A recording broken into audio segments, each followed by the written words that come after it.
After ko ngang ma-relax kahapon, balik na tayo sa pagluluto. And for today's video, gagawa naman ako ng masarap na merienda na siguradong magugustuhan ng lahat. Gusto mo rin ba? Tara, luto tayo. Sa recipe na ito ay kakailanganin natin ng saging na saba. 4 na piraso lang po ito at hatiin natin sa 4 at tusukin ng barbecue stick. Next, sa isang kawali, maglagay tayo ng 1 cup ng water, 1/4 ng asukal at 1/4 ng butter. At sa magtatanong po kung ano yung 1/4 ng butter, hatiin nyo lang po sa 4 yung butter, then yun na po yung 1/4.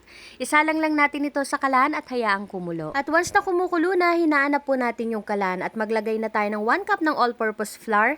Haluin natin ito hanggang sa mabalkumbay na lahat ng mga ingredients. At pag ganito na po, ahunin na natin at palamigin. Once na malamig na, maglagay na tayo dito ng 2 itlog. Pero paisa-isa lang po ang paglalagay natin para hindi tayo mahirapang maghalo. Haluin natin ito at nakalimutan ko na maglagay din pala tayo ng 1 teaspoon ng vanilla. Haluin natin uli ito hanggang sa makabuo tayo ng ganitong consistency. Next, kakailanganin natin dito ng piping bag at ilalagay natin dito yung mixture. Dahil itong mixture na ginawa natin ay ang isa sa main ingredients ng ating masarap na merienda. Ang gagawin lang po natin na ipapaikot dito sa saging na hiniwa kanina, spiral shape yung kalalabasan niya. Mukha lang pong mahirap itong ginagawa ko, pero sa totoo ay mahirap talaga. Char! Sa una lang naman po mahirap, pero pag nakasanayan mo na at paulit-ulit mo na itong ginawa ay madadalian ka na lang din. At habang ginagawa ko pala ito ay nagpainit na rin ako ng mantika at lulutuin natin ito hanggang sa mag-golden brown. At medium fire lang po pala yung gamit ko dito para yung saging sa loob ay maluto rin. Pag ganito na po yung kulay, okay na po yan, ahunin na natin. At pagkaahon, diretso na kaagad na pagulungin sa asukal. Kaya dapat bago ito iprito ay nakaredy na yung asukal na gagamitin natin. Alam nyo na po ba kung anong tawag dito sa ating ginawang merienda? Familiar na po ba kayo?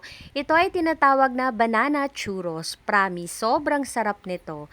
At hindi lang ito basta pang merienda, pwedeng-pwede mo ring ipang negosyo. Gusto mo rin ba? Tara, kain tayo. Hello everyone! For today's video, gumawa uli ako ng pangmerienda. At ito naman ay tatawagin nating banana churros. Ayan. Ang ganda ng ating pagkakagawa. Kung naalala ninyo, before gumawa na rin ako ng churros, Oreo churros naman yon. Ngayon naman, ang ginawa natin ay banana churros.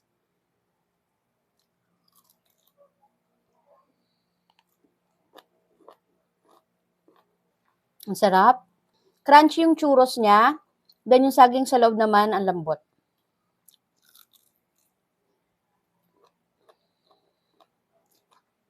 Diba? Pwede nyo rin itong ipangtinda kung gusto ninyo. Kasi hindi naman ganun kamahal yung mga ingredients or hindi naman ganun kalaki yung nagastos natin. At kukonti lang din yung mga ingredients na kakailanganin.